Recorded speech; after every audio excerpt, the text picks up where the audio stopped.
Para ulama mengatakan inna lil ilmi nafahun kanafahil mal.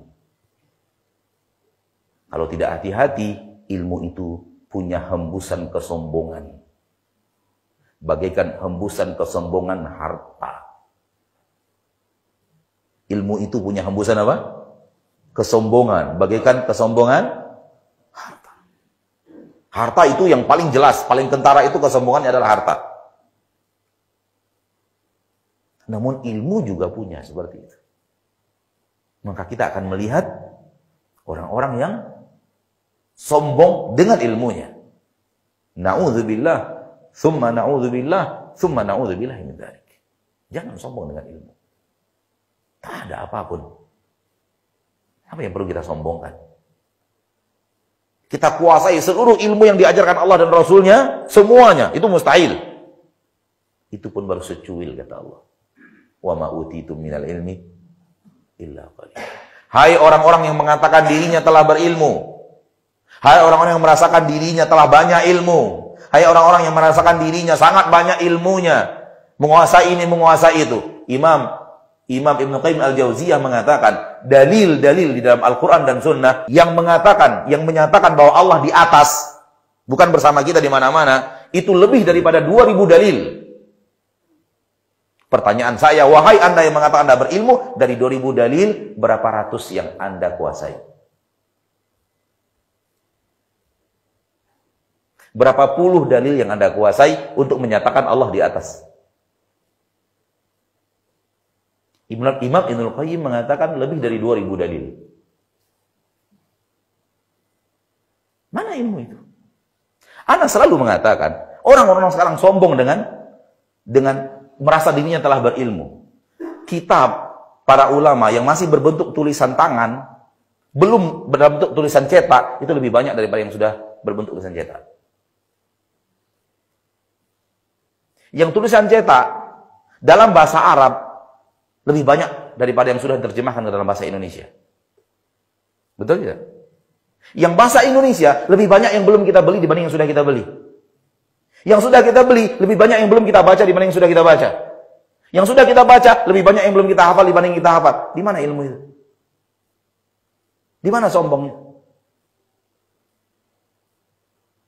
Dan tidak ada yang sombong kecuali hanya setan masuk ke dalam dirinya, iblis masuk ke dalam jiwanya.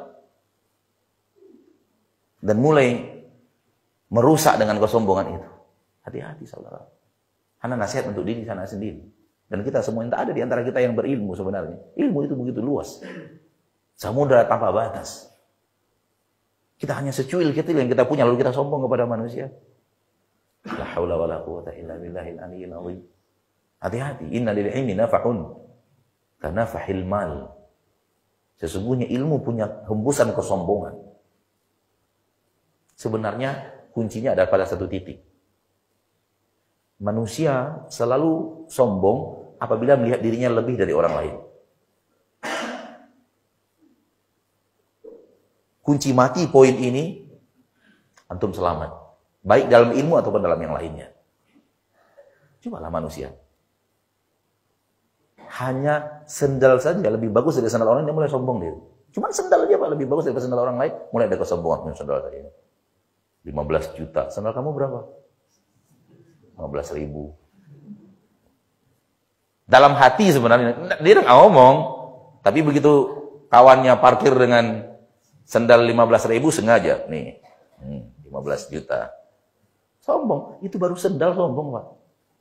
Karena manusia itu kalau tidak dibina akhlaknya, dibina hatinya, dia akan sombong dengan sesuatu yang lebih dari orang lain. Ya, hidungnya lebih mancung dikit dari orang lain sombong gitu. Wajah lebih ganteng sedikit dari orang lain sombong, mobilnya lebih bagus sedikit dari orang lain sombong, jamnya lebih bagus sedikit dari orang lain sombong. Itu sebenarnya termasuk ilmu. Sehingga ketika manusia merasa diri lebih tahu sedikit dari orang lain, mulai ada kesombongan. Dan itu menunjukkan bahwa dia sedang tertutup dari pintu hidayah. Kenapa? Karena Allah berfirman di dalam Al-Quran bahwa orang-orang yang sombong, Allah hilangkan darinya kesanggupan untuk memahami ayat Allah. Sa'asrifu an ayati alladziina takabbaruna fil ardi bighairil haqq. Aku akan palingkan dari ayat-ayatku orang-orang yang menyombongkan dirinya di permukaan bumi tanpa hak. Termasuk yang paling Allah benci dari manusia adalah sifat sombong. Paling dibenci oleh Allah Subhanahu wa taala, sehingga Nabi mengatakan la yadkhulul jannah man kana fi qalbihi mithqalu dzarratin min kibr. Tak akan masuk surga orang di hatinya sebesar biji zarah sombong. Tidak dimasukkan Allah ke dalam surga.